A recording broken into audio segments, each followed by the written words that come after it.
আজকে ফ্রাইডে, তাই আমি প্রতিদিনের মতো সকালবেলা ঘুম থেকে উঠে ভাবতে লাগলাম আজকে কি ড্রয়িং করা যায়। সেটা বের করার জন্য আমি ইউটিউবে যাই এবং কিছুক্ষণ ধরে সার্চ করতে থাকি। তখনই আমি দেখতে পেলাম বর্তমান সময়ে একটা ড্রয়িং খুব ট্রেন্ডিংয়ে চলছে, সেটা হচ্ছে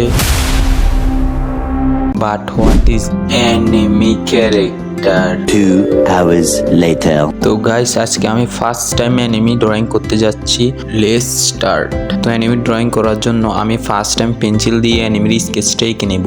এখানে আমি একটা মিডিয়াম সাইজের ড্রয়িং পেপার আর একটা পেন্সিল নিয়েছি। আমি প্রথমে স্কেল দিয়ে মিডলে একটা রেখা টেনে নিলাম, তারপরে রেখা বরাবর স্কেচ আঁকা শুরু করলাম। যদিও ফার্স্ট টাইম অ্যানিমি স্কেচ আঁকতে কষ্ট হচ্ছিল, বাট আপনাদের জন্য তো এতটুকুই করতেই পারি। আর আপনারা যদি কেউ জেনে থাকেন অ্যানিমি ক্যারেক্টারটার নাম কি, অবশ্যই কমেন্ট বক্সে জানাবেন। কেননা আমি ক্রোমে গিয়ে একটা অ্যানিমির ফটো ডাউনলোড দিয়ে তারপর সেটাই আঁকা শুরু করলাম, আর আমি জানি না যে এটা অ্যানিমির কোন ক্যারেক্টার। অবশেষে অ্যানিমির স্কেচটা আঁকা কমপ্লিট। এবার এটাকে মার্কিং করতে হবে, যার জন্য আমি একটা নর্মাল রাইটিং পেন ইউজ করব। মার্কিং করার সময় একটু সাবধান থাকতে হবে, কেননা একটু থেকে একটু বাঁকা দাগ হলেই ড্রয়িংটা নষ্ট হয়ে যাবে। তাই আমি স্কেচটা কলম দিয়ে খুব ধীরে ধীরে মার্কিং করতে লাগলাম।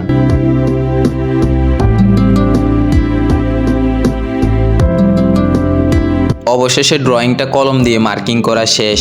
এবার পেন্সিলের দাগগুলো উঠানোর জন্য আমি রাবার দিয়ে সুন্দর করে ড্রয়িংটাকে ঘষতে লাগলাম। এখানে অ্যানিমি ড্রয়িং এর অর্ধেক কাজ শেষ হলো, এবার কালার করার পালা। আজ আমি অ্যানিমিটা কালার করার জন্য ব্যবহার করব 450 টাকা দামের অ্যালকোহল কালার পেন্সিল। তার সাথে আরো থাকবে 40 টাকা দামের নর্মাল কালার পেন্সিল। দুটো কালার পেন্সিলে আমি কালেক্ট করেছিলাম আশেপাশের লাইব্রেরি থেকে। আপনারাও চাইলে এগুলো আশেপাশের লাইব্রেরিতে পেয়ে যাবেন। আর কালার করার পর ডিপ মার্কিং এর জন্য আমি ব্যবহার করব 40 টাকা দামের একটি সিগনেচার পেন আর 5 টাকা দামের একটি নরমাল পেন। এখানে দুইটি কালার পেন্সিল বক্সে মোট 12টা করে কালার রয়েছে। সো আজকে এগুলো দিয়ে ড্রয়িং কালার করা শুরু করছি।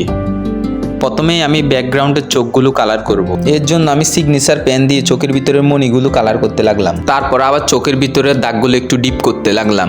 এখন ব্ল্যাক অ্যালকোহল মার্কার দিয়ে চোখের সাইডগুলো কালার করব। অ্যালকোহল মার্কার ইউজ করার সময় একটু আস্তে কালার করতে হবে, কেননা এগুলো ব্যবহারের সময় পেন্টিং নষ্ট হওয়ার সম্ভাবনা বেশি থাকে। এবার বেগুনি অ্যালকোহল মার্কার দিয়ে চোখের ভিতরেরটা কালার করব।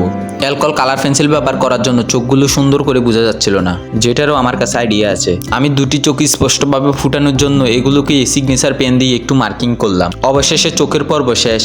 এবার অ্যানিমির চুলগুলোকে ব্ল্যাক অ্যালকোহল মার্কার দিয়ে কালার করব, যাতে চুলগুলো একটু গর্জিয়াস দেখা যায়। অ্যানিমির চোখ আর আইব্রো ছোট হয়, এগুলোকে আমি রাইটিং পেন দিয়ে কালার করে নিব। এবার চোখের ভিতরটা বেগুনি কালার পেন্সিল দিয়ে কালার করব। মুখের দাগ আর ঠোঁটগুলি স্পষ্টভাবে বোঝানোর জন্য এগুলোকে রাইটিং পেন দিয়ে একটু মার্কিং করব। এবার ফেস কালারের জন্য আমি ব্যবহার করব নর্মাল কালার পেন্সিল। নর্মালি ফেসের জন্য কালার চয়েস করা আসলে একটু ডিফিকাল্ট, কিন্তু সমস্যা নেই, আপনাদের ভাই আছেন আপনাদের সাথে, অবশ্যই কোনো না কোনো আইডিয়া বের করব। Page colour complete. এবার শ্যাডোর জন্য ব্যবহার করব অন্য কালার পেন্সিল। অবশেষে পেজ কালার করা টোটালি কমপ্লিট। এবার পিছনে অস্ত্রটি একটু গর্জিয়াস করার জন্য সিগনেচার পেন দিয়ে সুন্দরভাবে মার্কিং করে নিব। গাইস, আপনাদের জন্য আপনাদের পছন্দ দুটি কালার পেন্সিল দিয়ে এই অ্যানিমিটা কালার করছি। এবার অ্যানিমির পোশাকের উপরের অংশ কালার করার জন্য আমি ব্যবহার করছি নর্মাল কালার পেন্সিল। এটা হালকাভাবে দিব যাতে পরে শ্যাডো অ্যাড করা যায়। কালার কমপ্লিট হওয়ার পর শ্যাডো অ্যাড করার জন্য আমি ব্যবহার করব কমলা কালারের কালার পেন্সিল। অবশেষে কমপ্লিট হয়ে গেল অ্যানিমির উপরের লেভেলের পোশাক কালারিং করা। অ্যানিমির ভিতরের পোশাক বেগুনি হওয়ার কারণে আমি বেগুনি কালার পেন্সিল দিয়ে পোশাকটা হালকাভাবে কালারিং করে নিব। এবার এখানেও শ্যাডো আনার জন্য ব্যবহার করব ব্ল্যাক কালার পেন্সিল, যেটা পোশাকে আলো না পড়া জায়গাগুলোতে একটু ডিপ করে দিব।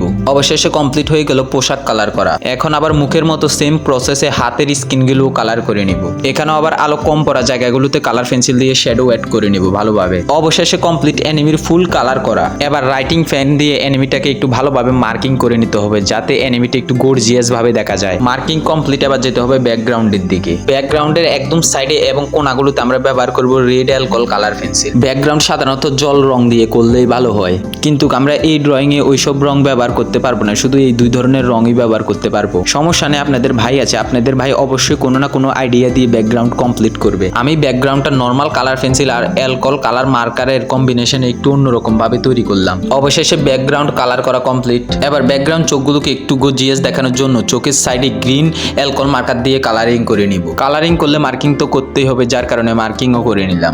সো অবশেষে আমি ফার্স্ট টাইম ড্রয়িং করে ফেললাম একটি অ্যানিমি ক্যারেক্টার। ভিডিওটি ভালো লাগলে লাইক কমেন্ট করবেন, আর বেশি ভালো লাগলে সাবস্ক্রাইব করবেন। সো দেখা হচ্ছে পরের ভিডিওতে। Tata, bye bye.